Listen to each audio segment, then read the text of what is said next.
আসসালামু আলাইকুম। শুরু করছি নির্বৃষ্টি উপন্যাস। লেখনীতে নাফিসা তাবাসসুম খান, পাঠে আমি মার্জিয়া। রাত তখন প্রায় 10টা বাজে।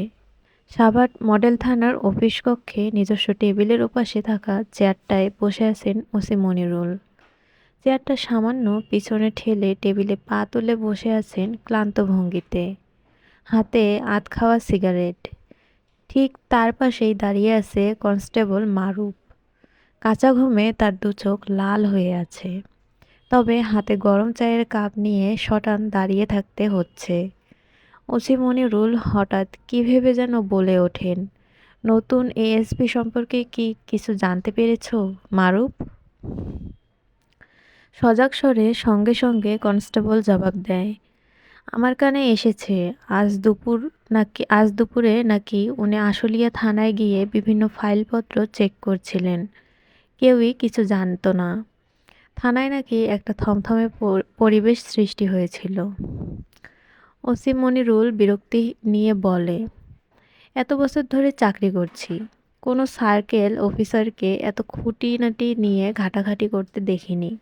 অথচ এই নতুন অফিসার প্রথম দিন এসেই কাউন্টার চেক করছে। কখন জানি এখানেও এসে হানা দেয়। আগাম আগাম না জানিয়ে আসলে আরেক মুসিবত। আমাদের এখন সর্বক্ষণ প্রস্তুত থাকতে হবে। কনস্টেবল মারুফ চোখে মুখে বিরক্তি নিয়ে আর চোখে তাকায় ওসির পানে।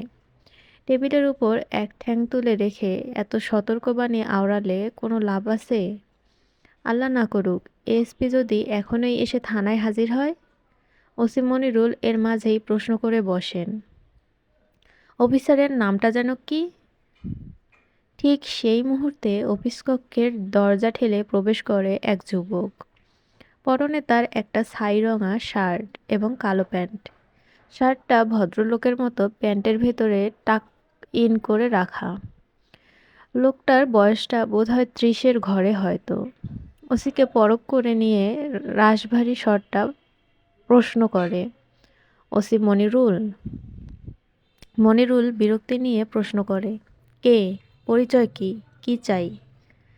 সদ্য প্রবেশ করা ভদ্রলোক শান্ত স্বরে উত্তর দেয়, Ayan Mahmud, new ASP of Savar circle. ওসিকে খানিকটা বিব্রত দেখায়। ভদ্রলোকের ভাবসাবে মনে হচ্ছে তিনি মিথ্যা বলছেন না। ওসি সঙ্গে সঙ্গে এক লাফে নিজের পা টেবিল থেকে নামিয়ে সোজা হয়ে দাঁড়ায়। দ্রুত বলে ওঠে, আসসালামু আলাইকুম স্যার। আপনি এই সময়? স্যার, আপনি আসবেন আমার জানা ছিল না। আমি দুঃখিত, আপনাকে সিভিল গেটআপে দেখে চিনতে পারিনি। আমি আসলে স্যার, পায়ের রগটা টান খেয়েছিল, তাই আমি একটু পাটা তুলে। এত ব্যাখ্যা শুনতে আগ্রহ প্রকাশ করে না অয়ন। সরাসরি বলে ওঠেন, পরিদর্শনে এসেছি আমি। কে কীরকম কাজ করে সেটাই দেখতে এসেছি। তাছাড়া বিগত 3 দিনের জিডিগুলোও দেখতে চাই। ওসি সমাদর করে বলেন, আপনি দাঁড়িয়ে আছেন কেন? আপনি প্লিজ বসুন স্যার, আমি চা পানির ব্যবস্থা করছি। এই মারুফ, স্যারের জন্য এক্ষুনি 1 কাপ স্পেশাল চা নিয়ে এসো, গরম গরম। মারুফকে ব্যস্ত দেখালো। সে দ্রুত হাতের ঠান্ডা চায়ের কাপটা নিয়েই দরজা ঠেলে বেরিয়ে যায়। যাওয়ার সময় দরজাটা টেনে আটকে দিতে বেমালুম ভুলে যায়। ঠিক তখনই অয়ন দরজার ফাঁক গলে লক্ষ্য করে থানায় প্রবেশ করেছে এক রমণী। অফিস রুমের ভেতর থেকেই স্পষ্ট দেখা যাচ্ছে তার শোচনীয় স্থিতি। হালকা আকাশি রঙের 3 পিস পরিহিত রমণী বাহিরে এক কনস্টেবলকে কিছু জিজ্ঞেস করছে। অয়ন তা লক্ষ্য করে ওসি মনিরুলকে উদ্দেশ্য করে বলে, ওনার কি সমস্যা জেনে আসুন। ওসি মনিরুল দ্রুত আদেশ পালনে লেগে পড়েন। উনি রুম থেকে বেরিয়ে গিয়ে সেই রমণীর সঙ্গে 1 মিনিট কিছু কথা বলে রুমে ফিরে আসেন। অয়নকে জানান, স্যার মামলা করতে এসেছেন, ভায়োলেন্স কেস। অয়ন নীরবে ওসির আসনটায় গিয়ে বসতে বসতে বলে, ওনাকে আসতে বলুন। মনিরুল আবারও বেরিয়ে যায়। এবার ফিরে আসে সেই রমণীকে সঙ্গে নিয়ে। অয়ন লক্ষ্য করে রমণীর দৃঢ় ভঙ্গিতে সেই দরজা ঠেলে রুমে প্রবেশ করাটা। ডান কানের পাশটা রক্তাক্ত, গালেও স্পষ্ট আঘাতের দাগ, অথচ চোখে মুখে অদ্ভুত কাঠিন্য। অয়ন দৃষ্টি নামিয়ে নিয়ে হাতে ইশারা করে টেবিলের ওপাশের একটা চেয়ার দেখিয়ে দিয়ে বলে, বসুন। সামনের একটা চেয়ার দখল করে মেয়েটা বসে পড়তেই অয়ন মনিরুলকে বলে, ওনার জন্য পানি নিয়ে আসতে বলুন। মনিরুল বেরিয়ে যেতেই অয়ন এবার দু হাতের কনুই টেবিলের উপর রেখে প্রশ্ন করে, আপনার নাম? চেহারার সঙ্গে সামঞ্জস্য রেখে কঠিন নারীস্বরটা জবাব দেয়, স্নেহা তাসমিয়া। পেশাদারি দায়িত্বশীল পুরুষ কণ্ঠটা জানতে চায়, কি ঘটেছে আপনার সঙ্গে? আমার ছোট ভাই আমার ছোট ভাই সামিউল হাবিব আমার গায়ে হাত তুলেছে, ভার্বালি এবং ফিজিক্যালি আমাকে অ্যাবিউজ করেছে। আমি ওর নামে মামলা করতে চাচ্ছি। অয়ন আরেক দফা লক্ষ্য করে মেয়েটাকে। অ্যাবিউজিং কেসে মামলা করতে এসে কোনো নারী এতটা সাবলীল অথচ দৃঢ় কণ্ঠে কথা বলতে পারে, এরকম দৃশ্য তার আগে কখনো দেখা হয়নি। সে স্বাভাবিক ভঙ্গিতে জানতে চায়, আপনার ছোট ভাইয়ের এরকমটা করার পিছনে কোনো কারণ আছে? ঝগড়া বিবাদ জাতীয় কিছু, অথবা অন্য কোনো কারণ? He is a drug addict. ওকে হাতে নাতে ধরেছি আজ আমি।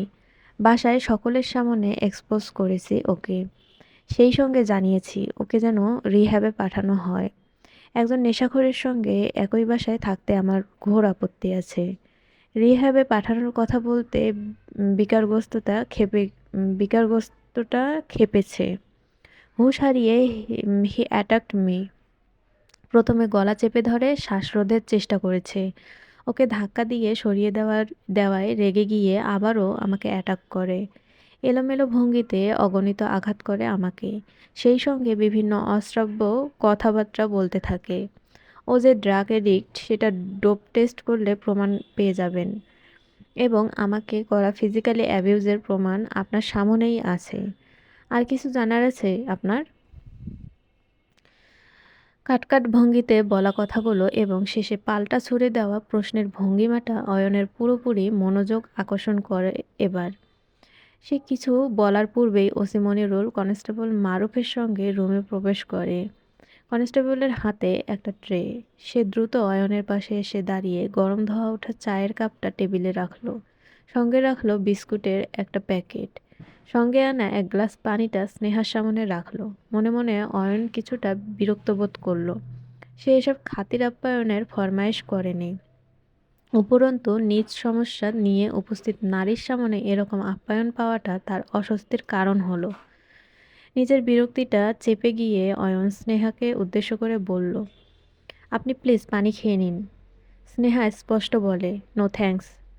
অয়ন আর জোর করে না, বরং ওসি মনিরুলকে উদ্দেশ্য করে বলে, ওনার কেসটা হ্যান্ডেল করছি আমি। আপনি কোনো মহিলা স্টাফকে ডেকে দিন। ওনার প্রাথমিক চিকিৎসাও প্রয়োজন দ্রুত। মনিরুল বেরিয়ে যেতেই স্নেহার জিডি লেখার কাজটুকু অয়নই সামলে নেয়। জিডিতে বিস্তারিত বিবরণ লেখার সময় অয়ন অবাক হয় যখন শোনে আঘাতকারী ছেলেটার বয়স 18 এর নিচে। আজকালকার কিশোররা এতটা বেপরোয়া। তবে বিষয়টা যে পুরোপুরি অবাস্তব না সেটাও অয়ন ভালো করেই জানে। ইতিপূর্বে বগুড়ায় পোস্টিং থাকা অবস্থায় সে একটা মাদক চক্রের কেস সামলেছে। ওই কেসে জড়িয়ে বেশিরভাগ ছেলে মেয়েগুলোই ছিল কিশোর কিশোরী।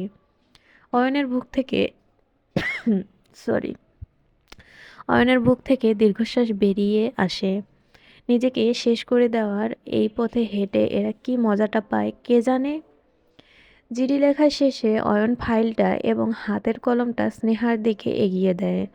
স্নেহা নিজের স্বাক্ষর, ঠিকানা এবং মোবাইল নম্বরটা জায়গা মতো লিখে দিতেই ওসি মনিরুলকে প্রবেশ করতে দেখা যায়। সঙ্গে রয়েছে একজন মহিলা অফিসার।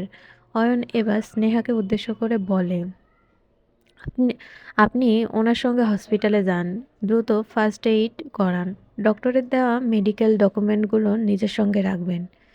খুব বেশি খুব বেশি অনিরাপদ অনুভব করলে আজ রাতটা আপনার কোনো আত্মীয়র বাসায় কাটান। আগামীকাল আপনি সকালে 8টার পরে এসে আপনার জিডির কপিটা বুঝে নেবেন। পুলিশ অতি দ্রুত ব্যাপারটা খতিয়ে দেখবে, চিন্তা করবেন না। স্নেহা কেবল সামান্য মাথা নেড়ে উঠে দাঁড়ায়। সঙ্গে সঙ্গে তার চারিপাশটা যেন দুলে ওঠে। নিজের ভয় সামলাতে সে চকিতে এক হাতে টেবিলের এক কোণ ধরে দাঁড়িয়ে পড়ে। অয়ন পেশাদারিত্বের জায়গা থেকে চিন্তিত হয়ে দ্রুত বসা থেকে উঠে দাঁড়ায়, প্রশ্ন করে, ঠিক আছেন আপনি? স্নেহার অবস্থা দেখে মহিলা স্টাফটাও দ্রুত এগিয়ে এসে তাকে ধরে। স্নেহার মাথাটা তখনও যেন মৃদু ঘুরছে।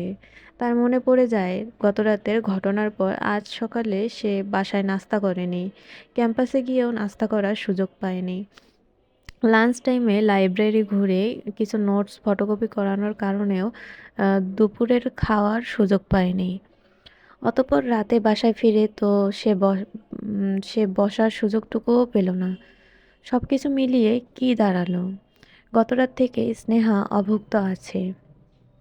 এই কারণেই তো তার সব সয়ে যাওয়া শরীরটা হঠাৎ শক্তির অভাবে এরকম নাটক করা শুরু করেছে।